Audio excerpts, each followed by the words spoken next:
El siguiente video es un fragmento del podcast Diario de un Cinéfilo. Si quieres escucharlo por completo, te lo dejo en la descripción.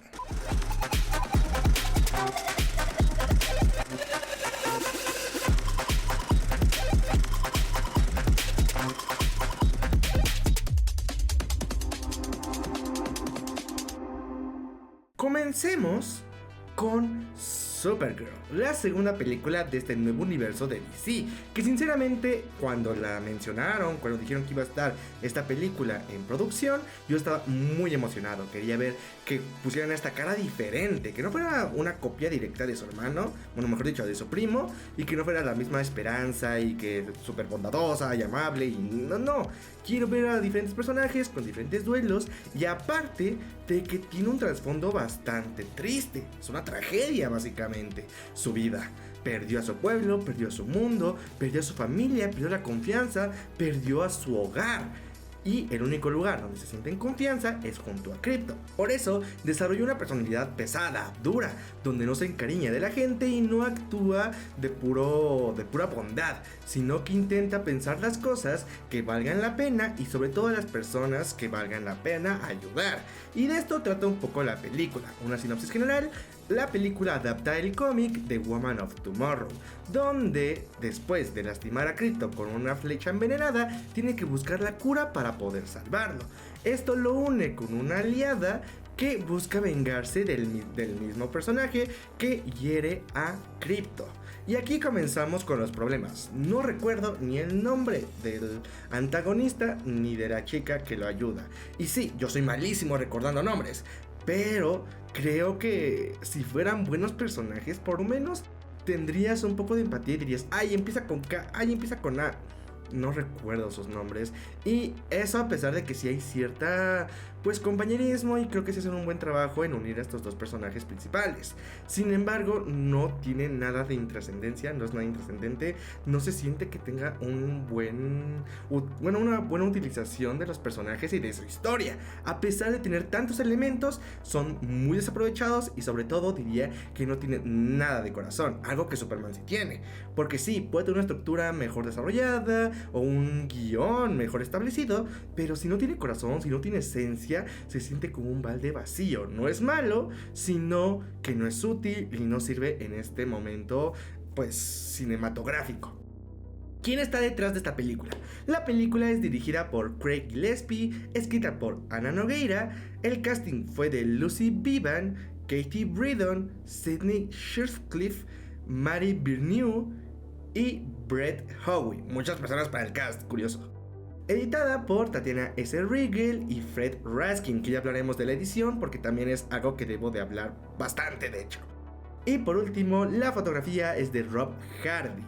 Comencemos con lo técnico. Creo que lo positivo que puedo decir de la película es su fotografía, que desde el primer plano, desde el primer momento en el que pusieron los trailers, se veía rara, muy parecida a Guardianes de la Galaxia, muy ese estilo. De hecho, déjenme revisar si incluso trabajó con James Gunn para esa película, para confirmarlo sobre todo.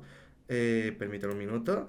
Pero es muy parecida, sí, ya saben, los típicos grises, sin color, un estilo ya muy usado. Pues, a ver, vamos a ver, fotografía. Rob Hardy, Ex Machina, Supergirl, Civil War, Man. Wow, también es la fotografía de Clayface. Broken, pues no. Al parecer no trabajó con él en Guardianes de la Galaxia, pero sí se siente que la parte de James Gunn afectó demasiado a esta película, bueno, tanto en lo visual como en la historia. Visualmente se nota muchísimo por los planetas, la historia, los personajes, y narrativamente por el desarrollo de la historia de los personajes, incluso en la parte cómica que no funciona tan bien. También veo ahí pincelazos de James Gunn intentando mostrar a otros personajes como lo que son Lobo o como lo que son algunos aliens ahí chistositos que aparecen durante la película. En este aspecto creo que la fotografía hace un trabajo mediocre, no creo que sea bueno, se ve bien, se ve bonito, hay algunas escenas que se ven pues bien, pero no sobresale nada y que no es acompañada con buenos efectos visuales, que le afecta demasiado. Los efectos visuales se ven mediocres. que también es acompañada de un mediocre trabajo de edición. Es que eso es lo malo. Creo que ya me volví bastante payaso en este aspecto de los aspectos técnicos, porque al notar deficiencias en un apartado, ya notas muchos en la unión de los mismos. Tú dices, ay, se ven raros los efectos visuales, pero bueno, el montaje le ayuda, ¿no? O tal vez no tenga mucho presupuesto, que en este caso sí tiene mucho presupuesto, pero en otras películas dices, bueno, tiene mucho presupuesto, pero el montaje está bien hecho y no se nota tanto. O tal vez el guión le ayuda a los efectos, o le ayuda a la fotografía, o la fotografía le ayuda al guión, que tal vez no sea tan bueno. Y en este caso, cada cosa es tan mediocre, hace que lo que no hace bien resalte los errores de otra cosa. Me explico. La fotografía hace un trabajo normal, pero hace que los efectos visuales no se vean tan bien. Entonces, en conjunto, hacen que no se vea nada bien. Después, eso lo unes con un montaje súper raro, súper feo en las peleas, que no es solo que ya no destaquen las peleas, sino que literalmente las peleas se ven cortadas mal. Es como que los golpes no tienen sentido, o ves que no son golpes reales, o que incluso la fuerza que deberían de tener son minimizadas. Es como que cara da un golpe y hacen un corte y no se ve el golpe realmente. O hacen lo contrario, que hacen cámara lenta y ves el golpe súper definido y se ve raro. Y esto lo unes con la música, que también se escucha rara, y hacen una elección súper random de las canciones. La última canción que pusieron para la batalla final es súper absurda, pero no absurda en un buen sentido, como Five Years Times creo que se llama, que es la que se usa en Superman, de las esferas T, de Mr. Terrific, que funciona, es graciosa y tal vez no quede como súper épica, pero funciona para la escena. Intentaron hacer eso con Supergirl y no funcionó para nada. Se sintió absurda, se sintió súper larga esa escena, súper incómoda, que no funcionó para nada. Y creo que muchas de las elecciones creativas de la película son eso, decisiones que afectaban al resultado final y que quedaba mediocre y a veces no tan bien trabajado y sin esencia. Algo curioso, porque lo que destacaba James Gunn de este nuevo universo de DC era la creatividad. Era cómo utilizarían a directores pues creativos, a directores que estuvieran más especializados para poder contar sus propias historias con personajes random. Es como de, tú tienes un guión de Blue Beetle, ok, pero muéstrame tu idea, y mientras tu idea y tengas un guión y tu idea sea pues creativa, lo vamos a hacer. Si no y es genérica, no lo vamos a hacer. Se suponía que era eso. Por eso la siguiente película es Clayface, porque tenías una idea de crear terror al tipo Joker, pero con un personaje villano de Batman, y que creo que sí iba a funcionar.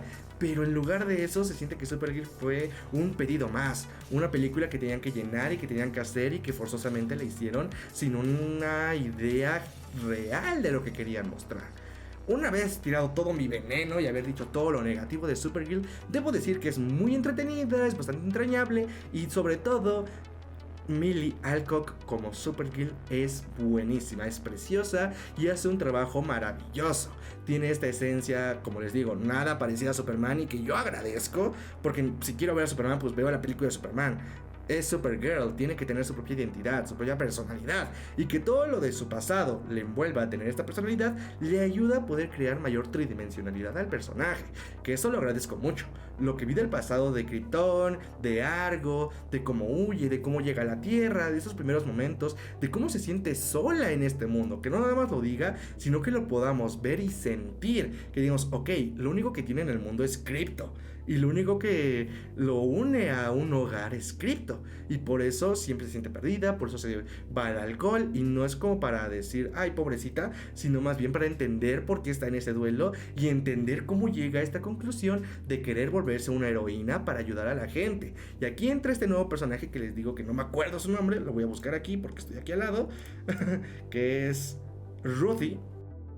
que le ayuda a darse cuenta cómo puede mejorar y cómo puede seguir adelante y cómo puede ayudar a gente para que no se vaya al lado oscuro, ¿no? De que ella quiere venganza y matar a este villano y así, y decir, ok, tranquila, te voy a mostrar lo que es la esperanza, la bondad y cómo el quitarle la vida a alguien puede afectar a tu futuro. Eso sería precioso, eso es preciosísimo, es hermoso cómo se unen estos dos personajes y le crea mayor tridimensionalidad y muchísimo estilo al personaje.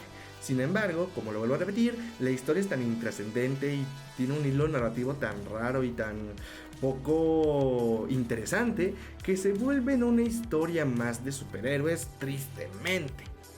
Sí siento que es intrascendente, no llega a crear lo mismo que Superman, esta esperanza, de esta querer ayudar a la gente y volverte mejor, a pesar de que el personaje se me hace muchísimo más interesante que Superman, porque Superman es como este bonachón, que siempre fue bonachón, y acá es Supergirl, tiene sus defectos, tiene sus inseguridades, sus partes negativas, pero a pesar de eso quiere mejorar y quiere buscar hacer el bien. Vamos a hablar y vamos a terminar esta pequeña crítica, review, reseña, hablando del Lobo, porque el Lobo también se siente súper fuera de lugar. Sí, Jason Momoa hace un trabajo maravilloso y el personaje le queda como anillo al dedo, pero la verdad es de que no hace nada y se siente súper censurado. Es como que dijeron, ok, sí, va a estar Lobo, pero PG-13. Entonces no hay sangre, no hay degollaciones, no hay nada. Eso hace que se sienta muy censurado y que se sienta como muy plano el personaje. Sí me gustó que no lo hicieran como el típico de, me volveré bueno por la trama. No, él es un mercenario, él hace por dinero y listo. Y por venganza, no es como de, hey, me estás lastimando, me estás afectando a mi economía, pues yo voy a afectarte también a ti porque tú me estás molestando a mí, ¿no? Pero no va a hacerlo por el bien o por hacer algo bueno, sino por esta parte de querer salirse con la suya y ya está. Sí le faltó mucho, creo que le faltó demasiado esa libertad de mayores de edad para poder sobresalir y por lo menos espero que en otras entregas, otras películas pueda tener muchísimo más libertad visual, creativa, etcétera, etcétera, etcétera. En conclusión, recomiendo ir a ver Supergirl, pues sí. Pues al final, si te gusta DC, creo que la vas a amar. Si te gusta el personaje, la vas a amar. Millie Alcock hace un trabajo impresionante. La historia no es tan buena, pero es bastante predecible. Creo que también eso es lo malo. Sabes todo lo que va a pasar, sabes hacia dónde va a ir, pero a pesar de eso es dulce, es entrañable y es un poquito, pues, funcional para lo que quiere hacer.